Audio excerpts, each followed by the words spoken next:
Thank you for coming here for this, which is the launch of the Gimbal app.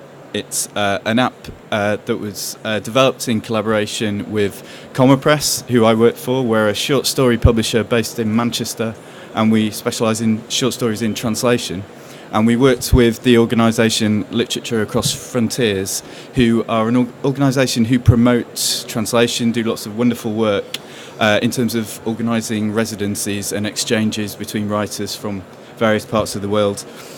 And also the app developers Toro Interactive, who are over there somewhere.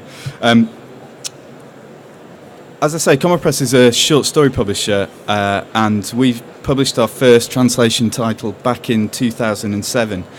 And since then we've published anthologies of short stories from cities across Europe and the Middle East, and China and Turkey, and later this year Japan.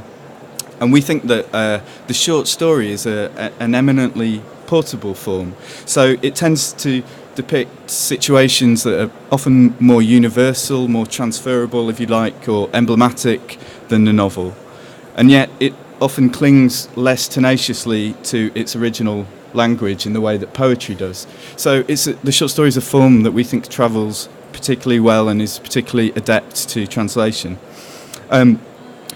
What's more, while we find that the short story is a kind of maligned form in the UK with UK readers, it's in very good health overseas. So we find that many of the greatest writers working overseas are specialists in the short story, and are often championed as such in their own countries, whereas I think we tend to undervalue short story writers here in the UK. So it's part of our mission, really, to publish these writers in translation and to champion the short story in translation. Another thing that we found is that contemporary short stories are very often set in the city. So there are some obvious reasons for this. More people live in the city these days. But there's more to it than that. I think the very nature of the short story means that often you don't get to know the characters in the same way as you do in the novel. You don't get to kind of stay with them and see them develop. And so short stories often vector on kind of chance encounters between strangers, often in municipal space. So you very often have short stories that feature conflicts or encounters in places like piazzas or city streets or bars and clubs or on public transport, all the places where people tend to mingle. And we found that over the years, loads of contemporary short stories sort of feature this kind of dynamic in them, which leads us on to the Gimbal app. Gimbal is a very, very kind of straightforward idea. It's based on the idea that many people like to read short stories, particularly while they're kind of travelling, and I myself like to read short stories and often listen to them in audiobook form on my journey.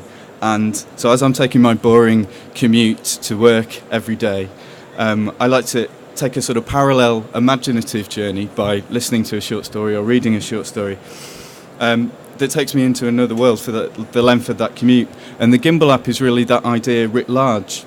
It's actually a really, really simple idea. It just contains lots of short stories set in cities across the world, stories that feature a journey across those cityscapes, across the landscape, if you like. And the app invites the reader to take that imaginative journey with the story. So there are, in the first iteration, there are 30 stories set in cities around the world, and each one you can follow the route of the story in both text and audio form. So, Sean, if you would like to demonstrate that. First of all, we have a menu. If you take us back to the main menu.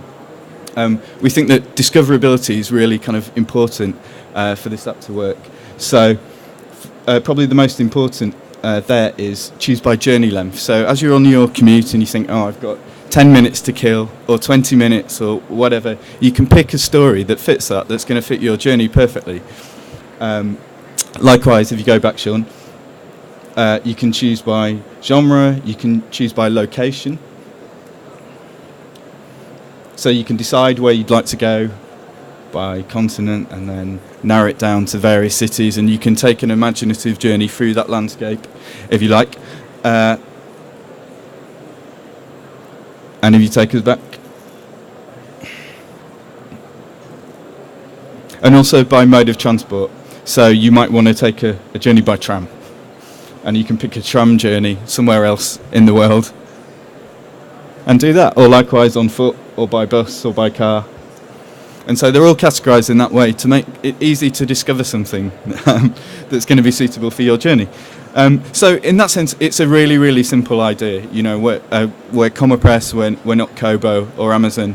We're not sort of going to completely reinvent technology, but it's our hope that by having sort of smart ideas that sort of engage readers in these kind of ways, we can do innovative stuff. So each story is available in both the text version, which, Sean, if you could... Okay, I should say there's a slight technical problem with this in that the screen communicating with the phone is a lot slower. So if it looks a bit juddery when it's loading up here, that's not what it's like on the phone. It's as smooth as you like, I assure you. We'll give it a go and see if it catches up.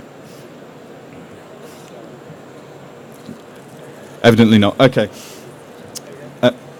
Okay, yeah, so you have the option to either listen to the audio version or read the text version. And the text version is kind of standard ebook, really. All the kind of buttons you'd expect in terms of changing the font size, and also locations crop up as you go past them in the story. So that's all well and good, but the best part of it is the audio version, if it will communicate with the screen.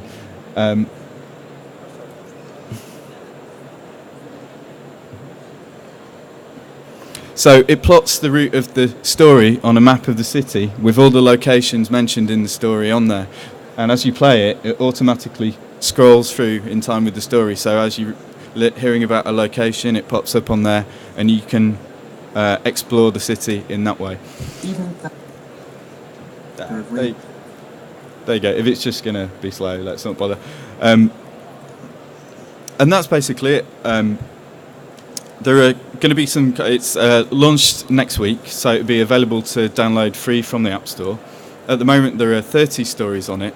A lot of these stories, I should say, came from a wonderful commission by Literature Across Frontiers, Alexandra here, who set up a load of exchanges between writers from different cities. And the way it works is writers kind of went to stay with each other for a week and just like travel around on trams and stuff and get shown the sort of hidden stories of the city, this kind of stuff you wouldn't necessarily see if you were a tourist. And then their brief was to write a story set on public transport, and they work really well. And the rest of the stories are commissions that we've done in the past of stories that are set in cities that have a particular journey sort of woven into it.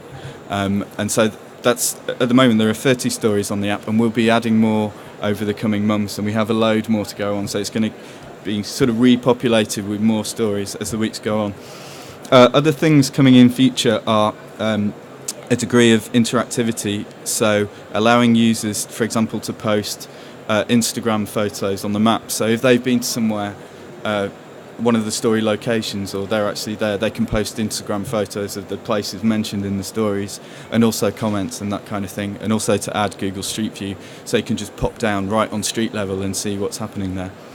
And that's essentially it. I should explain before I leave you that the word gimbal comes from, it's a navigational device. So it might be something that you'd recognise, that you've seen. It's a kind of steel case that mariners used to use to put their compass in. And as the boat shifts and pitches and turns all around, it would keep the compass, you can see it there, it would keep the compass straight and allow them to navigate or to light their way. So we hope that it's kind of going to perform that kind of function as an app and kind of guide people through various different cities. So thank you very much. If you want to come and talk to us about it or have a play around on it, then grab us afterwards. There's me and Sean from Tora Interactive will be there.